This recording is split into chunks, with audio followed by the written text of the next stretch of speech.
Cameroon, Bandung, Africa, Bandung, to the world, Bandung. Salut les amis et bienvenue sur votre plateforme, The Financial Times, les amis.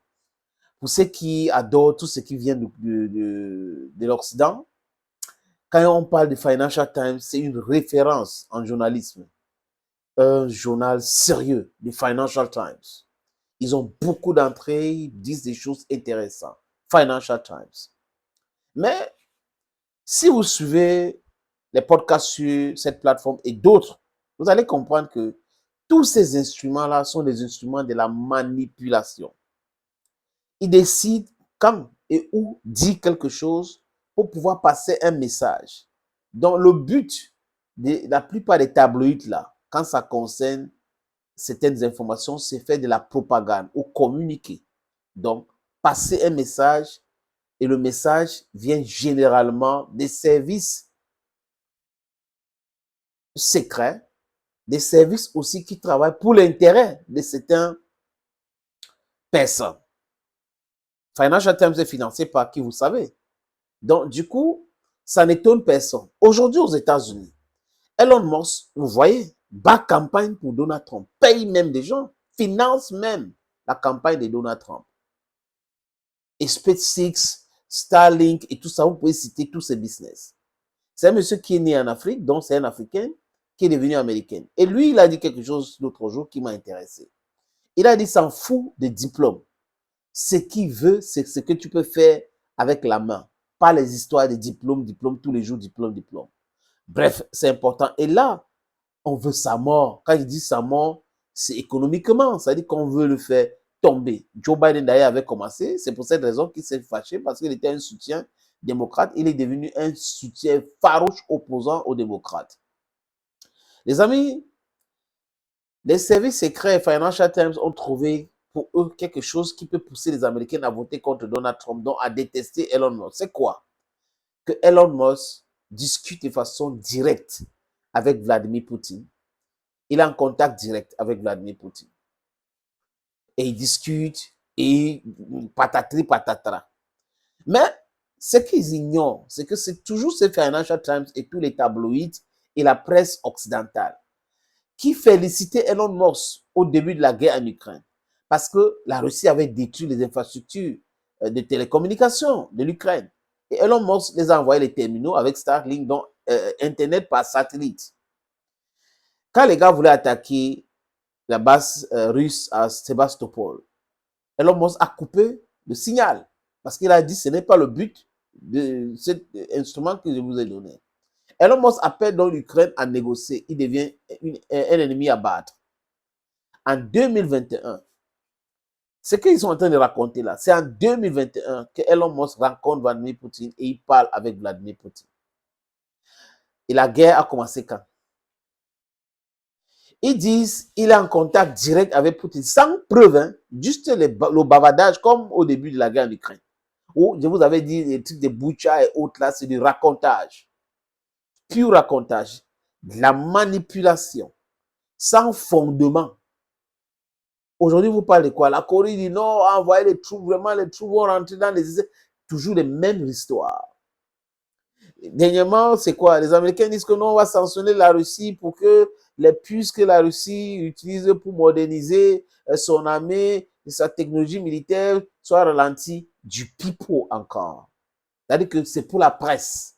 Tout ce qu'ils font là, c'est pour l'opinion publique. L'opinion publique internationale et l'opinion publique dans leurs différents pays. Nous autres, en tant que citoyens du Sud global, we cannot swallow that. It cannot pass through our necks. It's not possible. Maintenant, Elon Musk à gauche, Elon Musk à droite. Donald Trump monte dans les sondages. Les gaffes de Joe Biden. Kamala Harris essaie de se défendre. Elon Musk, The Financial Times. Et encore, la presse française qui est la caisse de résonance de la presse américaine. Donc, si la presse américaine dit quelque chose, tout de suite, la presse française va prendre. C'est-à-dire que tout de suite, il ment la presse française, oui, le sérieux journal, le sérieux ceci. Et Dimitri Peskov, qui est le porte-parole du Kremlin, a démenti ces informations-là. Et voilà un journaliste qui dit que, mais est-ce qu'il avait besoin de démentir? Oui, il n'a pas besoin de vous laisser dans le mensonge, de raconter le mensonge à longueur de journée. Il est le porte-parole du Kremlin. Et quand on dit que Elon Musk a discuté avec lui, il affirme qu'en 2021, mais le reste, c'est le mensonge, parce que vous n'avez pas les éléments. Ils n'ont pas les éléments, je vous l'ai dit. Vous n'avez pas les éléments pour pouvoir prouver ou corroborer votre thèse. Donc, il a le droit de faire cette sortie. Les amis, je vais vous montrer 3 petits extraits. Si vous voulez rire, hein, ouvrez les fenêtres. Riez fort. Parce qu'ils sont dépassés par les événements. Ils sont entrés dans une petite manipulation enfantin. Oui. Ce genre de manipulation-là, est-ce que ça doit passer ou est-ce que ça passe? I don't know.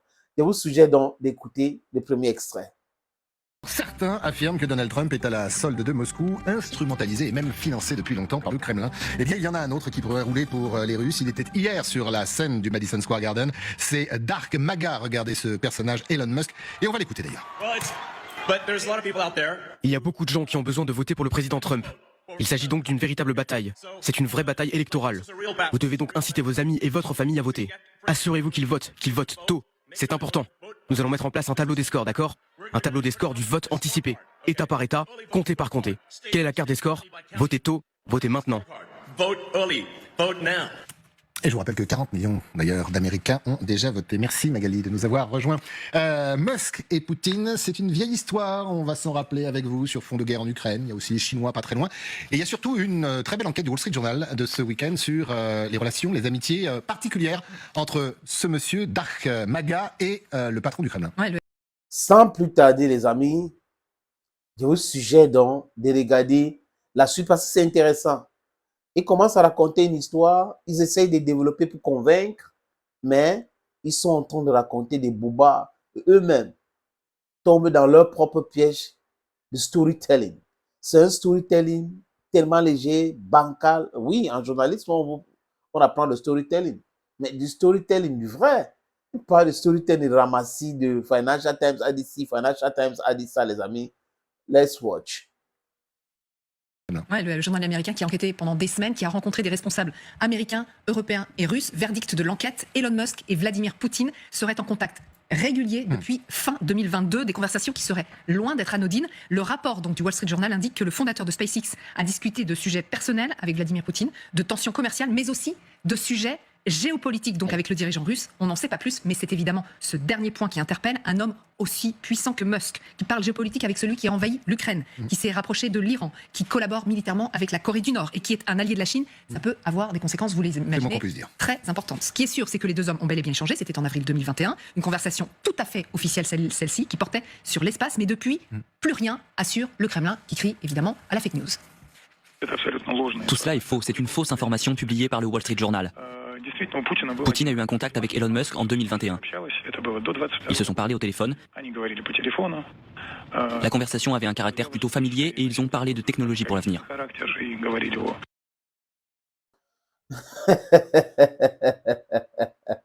Ils font du réchauffer. Après, il faut bien réchauffer quand c'est du réchauffer. Vous voyez un peu. Mais ils réchauffent mal et ils gâtent leur storytelling. Ils ne s'entendent pas. Oui, mais bon, si vous regardez comme ça, après, les trucs à dormir debout, ça dit que vous êtes en train de les écouter, vous pensez qu'il y a un problème avec vous. Non, mais ce n'est pas vous le problème. C'est eux le problème. Le problème, c'est qu'ils sont déjà dans leur mensonge au point où pour se ressortir dedans, c'est un problème. Il faut un prêtre d'exorcisme du mensonge pour les sortir là-dedans. Je parle de prêtre africain, pas le prêtre qui nous parle de les dieux blancs. Parce que vous savez que mais c'est quand même terrible. Hein? Nous, on est noirs. Le Dieu qui nous ont amenés est blanc. Le Jésus qui nous a amenés est blanc. Les anges qui nous ont amenés est blanc. Mais le diable qui nous impose est noir. Comprenez quelque chose dans ça, les amis. Vous comprenez quelque chose vraiment dans ça. Bref, laissons l'autre là.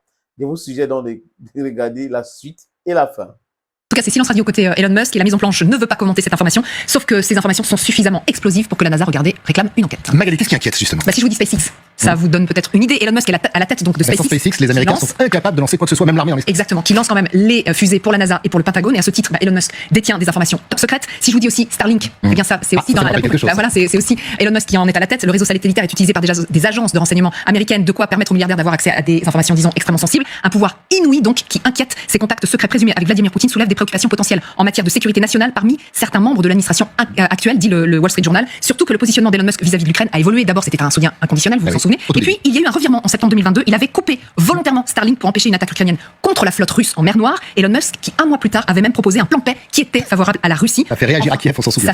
On se souvient de la colère de Volodymyr Zelensky, effectivement. Surtout qu'aujourd'hui, donc vous l'avez dit, Elon Musk s'est engagé dans la campagne américaine. Il déverse des millions de dollars en faveur de Donald Trump, le clan Trump, qui estime qu'il faut parler à Vladimir Poutine, le colistier de Trump. J.D. Vance vient d'ailleurs de le déclarer à la télévision américaine. Regardez ce qu'il a dit. Vladimir Poutine est un adversaire, mais pas un ennemi. Ce n'est pas parce que nous n'aimons pas quelqu'un que nous ne pouvons pas occasionnellement engager des conversations avec lui.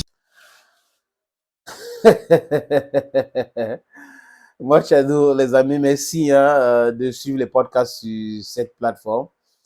On se dit à très bientôt.